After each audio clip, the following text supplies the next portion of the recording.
ఈరోజు సూపర్ 6 లో భాగంగా ఎలక్షన్ క్యాంపెయిన్ లో ఏదైతే మాట ఇచ్చామో ఆ మాటను నిలబెట్టుకోవడానికి ఈరోజు మా ప్రియతమ ముఖ్యమంత్రి నారా చంద్రబాబు నాయుడు గారు, పవన్ కళ్యాణ్ గారు, అదేవిధంగా దేశ ప్రధాని మోడీ గారు నాయకత్వంలో ఏర్పడినటువంటి కూటమి ప్రభుత్వ అధినేతగా ఈ రాష్ట్ర ముఖ్యమంత్రిగా ఆడపడుతులకు ఇచ్చినటువంటి ఫ్రీ బస్సు ప్రయాణాన్ని ఈరోజు ప్రారంభించడం చాలా సంతోషంగా ఉంది.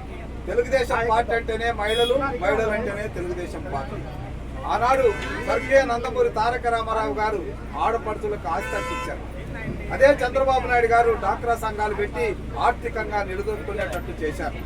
ఆ రోజు మహిళలకి స్థానిక సంస్థల్లో రిజర్వేషన్లు ఇచ్చిన, అదేవిధంగా దీపం పథకం పెట్టినా, మరి ఏ కార్యక్రమాన్ని పెట్టినా తెలుగుదేశం పార్టీతోనే సాధ్యమైంది.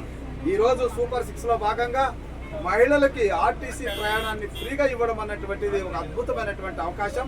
మహిళలు కూడా ఆయన అనుకున్నటువంటి 2047 విజన్లో P4 పాలసీలో ప్రతి కుటుంబం కూడా ఆర్థికంగా నిలదొక్కోవాలి, ప్రతి కుటుంబం నుంచి ఒక ఎంటర్‌ప్రెన్యూర్ తయారు కావాలనేటువంటి ఒక విజన్ ఉన్నటువంటి నాయకుడిగా ఈరోజు మహిళల్లో చైతన్యం రావాలంటే వారు ఒక చోటు నుంచి మరొక చోటికి వాళ్ళు ప్రయాణం చేయడానికి వీలుగా ఉచితంగా ప్రయాణాన్ని ఇవ్వడం ద్వారా వాళ్ళలో చైతన్యాన్ని తీసుకొచ్చి వాళ్ళలో ఉన్నటువంటి స్కిల్ ద్వారా ఎక్కడైనా పనిచేసి 4 డబ్బులు సంపాదించి కుటుంబాన్ని ఆదుకోవాలన్నటువంటి ఒక ఆలోచనతో ఈ కార్యక్రమాన్ని ఏర్పాటు చేశారు. కాబట్టి మహిళలందరి తరఫున ముక్త కంఠంతో చంద్రబాబు నాయుడు గారిని ఈరోజు అభినందిస్తున్నాం.